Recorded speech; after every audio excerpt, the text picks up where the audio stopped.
पुणे शहरात मुसळधार पाऊस झाला। पुणे शहराला हवामान खात्याकडून येलो अलर्ट देण्यात आलाय। शिवाजीनगर, स्वारगेट, हडपसर आणि धायरी परिसरात जोरदार पाऊस झाला। जळगावात वादळी वाऱ्यासह मुसळधार पावसाने हजेरी लावली। विजांच्या कडकडाटासह झालेल्या पावसामुळे फळबागांसह मका आणि ज्वारीचं मोठ्या प्रमाणात नुकसान झालंय। शिर्डी शहरात अवकाळी पावसाने हजेरी लावली। विजांच्या कडकडाटासह झालेल्या पावसामुळे भाविकांची तारांबळ उडाली। जालना जिल्ह्यातील जाफराबाद तालुक्यात जोरदार पाऊस झाला। विजेचा कडकडाट आणि वादळी वाऱ्यासह झालेल्या पावसाने जाफराबाद तालुक्यातील बोरगाव, बोरी, चिंचखेडा, येवता, जानेफळ, हिवरा आणि माहुरा या भागाला चांगलंच झोडपून काढलं। अकोला जिल्ह्यात पुन्हा अवकाळी पावसाने हजेरी लावली। पावसामुळे वातावरणात गारवा निर्माण झाल्याने उकाड्यापासून नागरिकांना दिलासा मिळाला। अकोल्यात झालेल्या अवकाळी पावसामुळे शेतकऱ्यांचं मोठं नुकसान झालंय। अचानक आलेल्या पावसामुळे जठारपेठ चौकातील बाजारपेठेत एकच तारांबळ उडाली। शिवराज दिवटेला मारहाण करणाऱ्या समाधान मुंडे आणि ऋषिकेश गिरीला देखील बेदम मारहाण झाली होती। यावेळी शिवराज दिवटे त्या ठिकाणी उपस्थित होता। याचाच राग मनात धरून शिवराज दिवटेला मारहाण झाल्याचं समोर आलं। बीडच्या परळी येथील गित्ते आणि मुंडे या टोळीनं अगोदर देखील एका तरुणाला अमानुष मारहाण केल्याचा व्हिडिओ समोर आलाय। शिवराज दिवटे याला मारहाण करणारे आरोपी समाधान मुंडे, आदित्य गित्ते आणि सचिन मुंडे यांना अटक करण्यात आली आहे। याच आरोपींनी परळी येथील योगीराज गित्ते या तरुणाला मारहाण केल्याचा व्हिडिओ समाज माध्यमांवर व्हायरल होतोय। बीडच्या परळीतील टोकवाडी परिसरात शिवराज दिवटे या तरुणाला अमानुष मारहाण करण्यात आली होती। दरम्यान शिवराज दिवटेवर अंबाजोगाई येथील स्वामी रामानंद तीर्थ रुग्णालयात उपचार सुरू आहेत। दरम्यान मनोज जरांगे पाटील यांनी शिवराजची भेट घेत संवाद साधला। दोषींवर कारवाईची मागणी जरांगे यांनी केली।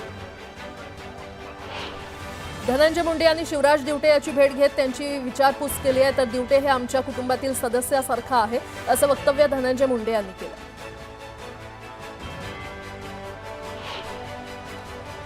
आता एक मोठी बातमी। केईएम रुग्णालयामध्ये संशयित कोरोना बाधित असलेल्या 2 रुग्णांचा मृत्यू झाल्याची धक्कादायक माहिती समोर आली आहे। संशयित कोरोना बाधित रुग्णांचा मृत्यू त्यांना असलेल्या सहव्याधीमुळे झाल्याचा केईएम रुग्णालयानं दावा केलाय।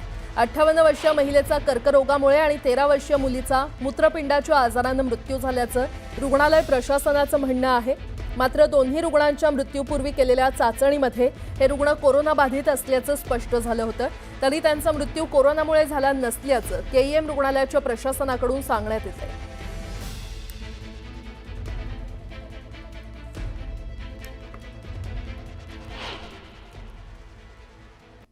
भारतातील सक्रिय कोरोना रुग्णांची संख्या 93 इतकी झालेली आहे। तर 28 एप्रिल नंतर वाढलेल्या कोरोना रुग्णांच्या संख्येमध्ये 58 ने वाढ झाली आहे। कोरोनाबाधित रुग्णांची संख्या सिंगापूर आणि हाँगकाँगमध्ये देखील वाढली आहे। सिंगापूरमध्ये कोरोनाबाधित रुग्णांची संख्या मे महिन्यात पहिल्या आठवड्यात 28% वाढली, तर रुग्णसंख्या 14,200 वर पोहोचली आहे। अमेरिकेचे माजी राष्ट्राध्यक्ष जो बायडन यांना प्रोटेस्ट कर्करोग झाल्याची माहिती समोर आलेली आहे आणि याबाबतचं वृत्त रॉयटर्स या आंतरराष्ट्रीय वृत्तसंस्थेनं दिलंय। त्यांना गंभीर स्वरूपाचा कर्करोग झाल्याचं निदान करण्यात आलं। राज्यात पहिल्यांदाच इयत्ता 11वीची प्रवेश प्रक्रिया केंद्रीय ऑनलाईन पद्धतीने राबवण्यात येणार आहे। त्यासाठी राज्यभरातील 9,294 कनिष्ठ महाविद्यालयांनी नोंदणी केली आहे। ऑनलाईन प्रवेशासाठी 21 मे पासून अर्ज करता येणार आहे। राज्यातील बाजार समित्यांमध्ये 36,000 कांद्याची क्विंटल झाले। कांद्याला इतकी आवक खरं तर झाली आणि कांद्याला सरासरी 1200 रुपयांपर्यंत दर मिळाला आहे। राज्यातील बाजार समित्यांमध्ये गव्हाची आवक घटली आहे। दौंड बाजार समितीमध्ये 69 क्विंटल गव्हाची आवक झाली, तर या गव्हाला सरासरी 2,700 रुपये दर मिळाला। भाजप नेते हाजी अराफत शेख यांच्या वाहनाचा पनवेलमध्ये अपघात झाला। या अपघातात त्यांच्या पायाला दुखापत झाली आहे। अचानक ब्रेक मारल्यानं अपघात झाला असून त्यांच्या रुग्णालयामध्ये उपचार सुरू आहेत। दहिसरमध्ये 2 कुटुंबात झालेल्या तुफान हाणामारीमध्ये 3घांचा मृत्यू झालाय। यात 5 जण गंभीर जखमी झाले, तर 3घांचा मृत्यू झालाय। या प्रकरणी दोन्ही कुटुंबाविरोधात गुन्हा दाखल करण्यात आलाय, तर आरोपी जखमी असल्यानं अटक करण्यात आलेली नाही। महिलांनी घरी बसल्या लघु उद्योग सुरू केला पाहिजे असा सल्ला मंत्री गुलाबराव पाटलांनी दिलाय। लाडक्या बहिणींचे 1500 रुपये येत असले तरी त्यासोबत पायाभूत व्यवसाय महिलांनी करावा असं ते म्हटले। पुण्यातील सावित्रीबाई फुले महाविद्यालयाच्या पिसोळीमधील नवीन इमारतीचं उद्घाटन करण्यात आलं। केंद्रीय राज्यमंत्री रामदास आठवले यांच्या हस्ते इमारतीचं उद्घाटन करण्यात आलं।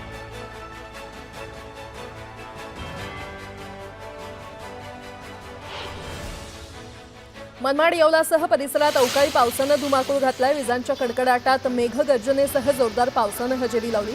सतत 7व्यांदा पावसानं हजेरी लावल्यानं पिकांचं मोठ्या प्रमाणात नुकसान झालं। सोलापुरातील टॉवेल कारखान्यातील दुर्घटनेबाबत पंतप्रधान मोदींनी दुःख व्यक्त केलंय। यावेळी मोदींकडून मृतांच्या नातेवाईकांना 2 लाख रुपये तर जखमींना 50,000चा निधी देण्यात आलाय। शिष्टमंडळाचं नेतृत्व करण्याची संधी उबाठाच्या खासदारांना मिळायला हवी अशी मागणी संजय राऊतांनी केली होती। दरम्यान संजय राऊत यांची तिकडे आवश्यकता नाही, संजय राऊत अकलेचे काय तारे तोडतात हे सर्वांना माहीत आहे असा टोला गिरीश महाजन यांनी लगावलाय। प्रभादेवी पुलाच्या बांधकामात बाधित होणाऱ्या 19 इमारतींचा समूह पुनर्विकास करण्याचा निर्णय राज्य सरकारनं जाहीर केलाय। मात्र त्याबाबतचे कोणतेही लेखी आश्वासन देण्यात आलेलं नाही किंवा शासन निर्णय अद्याप प्रसिद्ध झालेला नाही आणि त्यामुळे सरकार फसवणूक करत असल्याचा आरोप करून आता 19 इमारतीतील प्रकल्प बाधित आक्रमक झालेत। येत्या आठवड्यात यासंबंधीचा शासन निर्णय प्रसिद्ध झाला नाही तर आमरण उपोषणाला बसण्याचा इशारा प्रकल्प बाधितांनी दिलाय।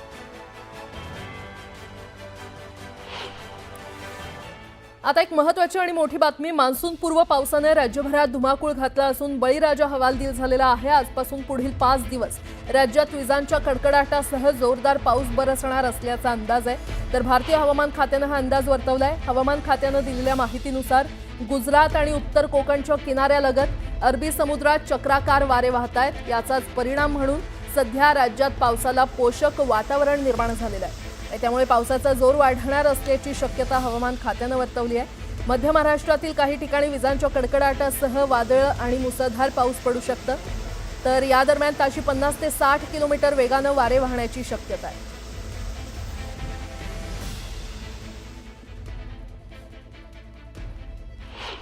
पुरंदरचे ग्रामस्थ आणि शेतकऱ्यांनी शरद पवार यांची भेट घेतली। पुरंदरच्या शेतकऱ्यांच्या भेटीनंतर शरद पवारांनी अजित पवारांना फोन करत संवाद साधला। पुरंदरच्या विमानतळासंदर्भात माहिती देत प्रश्न मार्गी लावण्याची मागणी पवारांनी केली। तर मुख्यमंत्री फडणवीसांसोबत बोलणं न झाल्यामुळे दादांना फोन लावत शेतकऱ्यांची समस्या सांगितली। केंद्राच्या शिष्टमंडळात राष्ट्रवादीचा एकही खासदार नाहीये, यावर अजित पवार यांनी प्रतिक्रिया दिली आहे। शिष्टमंडळ हे देशाच्या वतीनं चालतं, पक्षाच्या वतीनं नाही असं अजित पवार म्हटलं।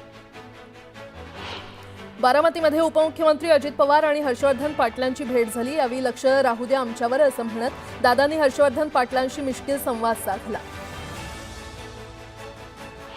ठाकरेंच्या शिवसेनेकडून कल्याण ग्रामीण विधानसभा प्रमुखपदी रोहिदास मुंडे यांची नियुक्ती करण्यात आली आहे। आगामी पालिका निवडणुकीच्या पार्श्वभूमीवर ही नियुक्ती करण्यात आली आहे। सरसंघचालक मोहन भागवत यांनी साईबाबांच्या समाधीचं दर्शन घेतलं। भागवत यांच्या हस्ते साईबाबांची पाद्यपूजा करण्यात आली। नागपूरमध्ये विकसित कृषी संकल्प अभिमान अंतर्गत शेतकरी संमेलनाचं आयोजन करण्यात आलं आणि मुख्यमंत्री फडणवीसांसह शिवराज सिंह चौहान यांनी देखील हजेरी लावली। क्रांतिकारी शेतकरी संघटनेचे अध्यक्ष रविकांत तुपकर यांच्या वाहनाला झालेल्या अपघाताच्या चौकशीची मागणी करण्यात आली आहे। तुपकरांचा अपघात म्हणजे घातपाताचा प्रयत्न होता का असा सवाल कार्यकर्त्यांनी उपस्थित केला। दरम्यान मुख्यमंत्री देवेंद्र फडणवीसांनी मृतांना श्रद्धांजली वाहिली असून मृतांच्या कुटुंबियांना मुख्यमंत्री सहायता निधीतून 5 लाखांची मदत जाहीर करण्यात आली आहे। पुण्यात प्रकाश सोनकांबळे आणि अहमद शेख या दोघांनी एका व्यक्तीला मारहाण करत हातात कोयता घेऊन दहशत माजवली होती। या प्रकरणी बिव्वेवाडी पोलीस ठाण्यात गुन्हा दाखल करण्यात आला होता। दरम्यान पोलिसांनी फरार आरोपींचा शोध घेऊन बिव्वेवाडी परिसरातून त्यांची धिंड काढली। तुळजापूर ड्रग्ज प्रकरणानंतर आता तुळजापूरमध्ये मटका बुक्कीचं रॅकेटचा पर्दाफाश झाला असून तुळजापुरात अवैधरित्या चालणाऱ्या मटका अड्ड्यावर पोलीस अधीक्षक संजय जाधव यांनी स्वतः जाऊन छापा टाकलाय आणि या प्रकरणी 33 जणांवर गुन्हा दाखल करत लाखोंचा मुद्देमाल पोलिसांनी जप्त केला। मुंबईत सरन्यायाधीश भूषण गवईंचा सत्कार सोहळा आयोजित करण्यात आला होता। या कार्यक्रमाला मुंबई पोलीस कमिशनर आणि चीफ सेक्रेटरी अनुपस्थित होते। दरम्यान अधिकाऱ्यांच्या अनुपस्थितीवरून सरन्यायाधीश भूषण गवई यांनी नाराजी व्यक्त केली आहे। माजी मंत्री अमित देशमुख यांच्या साखर कारखान्याला हरित लवादानं 1,13,00,000चा दंड ठोठावलाय। नांदेड जिल्ह्यातील लोहा तालुक्यातील शिवणी जामगा इथे अमित देशमुख यांचा साखर कारखाना आहे आणि कारखान्यातील राख आणि दूषित पाण्यामुळे परिसरातील शेतीचं आणि जमिनीचं नुकसान झालं, तसंच काही जनावरं दगावली होती। लोटे एमआयडीसीतील लासा सुपरजोनिक कंपनीला भीषण आग लागली। कंपनीमध्ये झालेल्या स्फोटांमुळे 2 तासात संपूर्ण कंपनी जळून खाक झाली असून या आगीमध्ये कोट्यावधींचं नुकसान झालं। अहमदाबादमध्ये तिरंगा रॅली पार पडली। भारतीय सैनिकांचा सन्मान करण्यासाठी या रॅलीचं आयोजन करण्यात आलं होतं। या रॅलीमध्ये केंद्रीय गृहमंत्री अमित शहा यांनी सहभाग घेतला होता। मालेगावात मंत्री दादा भुसे यांच्या नेतृत्वात तिरंगा रॅली काढण्यात आली आणि या रॅलीमध्ये सर्वधर्मीय नागरिकांनी मोठ्या संख्येनं सहभाग नोंदवला होता। भाजपच्या वतीनं छत्रपती संभाजीनगरात तिरंगा रॅली काढण्यात आली। या रॅलीमध्ये आजी माजी मंत्र्यांसह माजी सैनिक आणि नागरिकांनी सहभाग घेतला। ऑपरेशन सिंधूच्या पराक्रमाला मानवंदना तसंच भारतीय सैन्याच्या सन्मानार्थ पुण्यात तिरंगा यात्रेचं आयोजन करण्यात आलं होतं। या यात्रेमध्ये केंद्रीय मंत्री मुरलीधर मोहोळ यांच्यासह भाजपचे सर्व प्रमुख पदाधिकारी आणि कार्यकर्ते उपस्थित होते। विक्रोळीमध्ये शिवसेनेच्या वतीनं ढोल ताशांच्या गजरात तिरंगा रॅली काढली आणि यावेळी मोठ्या संख्येनं कार्यकर्त्यांनी सहभाग नोंदवला। वर्ध्याच्या देवळीमध्ये देखील भारतीय सैनिकांच्या सन्मानार्थ तिरंगा यात्रा काढण्यात आली। माजी खासदार रामदास तडस आणि आमदार राजेश बकाने यांनी देखील यात्रेमध्ये सहभाग घेतला। सीईटी कक्षाकडून पीसीबी गटाच्या घेण्यात आलेल्या परीक्षेतील प्रश्न दिलेले पर्याय याबाबत विद्यार्थ्यांना त्यांच्या तक्रारी आणि हरकती 19 मे पासून नोंदवता येणार आहेत। त्यामुळे चुकीचा प्रश्न किंवा पर्याय याबाबत विद्यार्थ्यांची शंका दूर होण्यास मदत होणार आहे। देशातील साखर उत्पादनात घट झाली आहे। साखर उत्पादनात 58 लाख टन इतकी घट झाली आहे। 15 मे अखेर देशाचं साखर उत्पादन एकूण 257.40 लाख टनावर गेलेलं आहे आणि गेल्या वर्षी 315.40 लाख टन साखर उत्पादन झालं होतं। स्मार्टफोन निर्यातीच्या बाबतीत भारतानं मोठी कामगिरी केली आहे। आर्थिक वर्ष 2025 मध्ये भारतातून $24.14 अब्ज किमतीचे स्मार्टफोन निर्यात झालेले आहेत आणि मागील वर्षीच्या तुलनेत $15.57 अब्ज निर्यातीपेक्षा हे 55% जास्त आहे। शिक्षण विभागातील शालार्थ आयडी घोटाळा आणि अपात्र मुख्याध्यापक भरती घोटाळ्याप्रकरणी पोलिसांची एसआयटी स्थापन करण्यात आली आहे। त्यामुळे अनेक मोठ्या अधिकाऱ्यांची भांडाफोड होण्याची शक्यता वर्तवण्यात येते। पुण्यामध्ये पीएमपीएमएल बसमधून फुकट प्रवास करणाऱ्या प्रवाशांबरोबरच विलंबानं तिकीट घेणाऱ्यांवर देखील दंडात्मक कारवाई करण्यात येणार आहे। त्यासाठी मोबाईल ॲप ऑनलाईन तिकीट प्रणाली विकसित केली आहे। त्यामुळे प्रवाशांनी बस थांब्यावरून बसमध्ये बसतानाच तिकीट काढून प्रवास करण्याचं आवाहन करण्यात आलं। सोलापूरमध्ये एका टॉवेलच्या कंपनीला आग लागून 8 जणांचा मृत्यू झाला। या घटनेबद्दल पंतप्रधान नरेंद्र मोदी यांनी शोक व्यक्त केलाय। पंतप्रधानांनी मृतांच्या वारसांना प्रत्येकी 2 लाख रुपये देण्याची घोषणा केली आहे। दरम्यान मुख्यमंत्री फडणवीस यांनी देखील घटनेबद्दल शोक व्यक्त करत मृतांच्या कुटुंबियांना प्रत्येकी 5 लाख रुपये देण्याची घोषणा केली आहे। अलिबाग वडखळ रोडवर 20 किलोमीटरपर्यंत वाहनांच्या रांगा लागल्याचं पाहायला मिळालं। सुट्टीनिमित्त नागरिक घराबाहेर पडले असून अरुंद रस्त्यामुळे मोठी वाहतूक कोंडी झाली। पुण्यातील डीपी रोडवर मारहाणीची घटना घडली। डीपी रोडवर असणाऱ्या बिर्याणी हाऊस बाहेर किरकोळ कारणावरून 2 तरुणांमध्ये राडा झाला। मारहाणीचा हा व्हिडिओ सध्या सोशल मीडियावर व्हायरल होत असून या भांडणात 1 जण गंभीर जखमी झालाय। पुण्यातील पीएमपीएमएल बसच्या तिकीट दरवाढीविरोधात आम आदमी पार्टीच्या वतीनं स्वारगेट चौकात आंदोलन करण्यात आलं। यावेळी तिकीट दरवाढ मागे घ्या अशी मागणी करत कार्यकर्त्यांनी घोषणाबाजी केली। बोईसर तारापूर एमआयडीसीतील कॅमलिन कंपनीमध्ये गॅस गळती झाली। यामुळे 10 कामगार जखमी झाले असून जखमी कामगारांवर रुग्णालयामध्ये उपचार सुरू आहेत। पुण्याच्या कोथरूडमध्ये घर बचाव घर बनाव आंदोलन करण्यात आलं। एसआरए कायद्याप्रमाणे घरं देण्याची मागणी आंदोलकांनी केली आहे। छत्रपती संभाजीनगरातील शिवाजीनगर भुयारी मार्ग पहिल्याच पावसात तुंबलाय आणि त्यामुळे महानगरपालिकेचा गलथान कारभार समोर आलाय। आता या पाण्याचा निचरा होईपर्यंत भुयारी मार्ग वाहतुकीसाठी बंद असेल।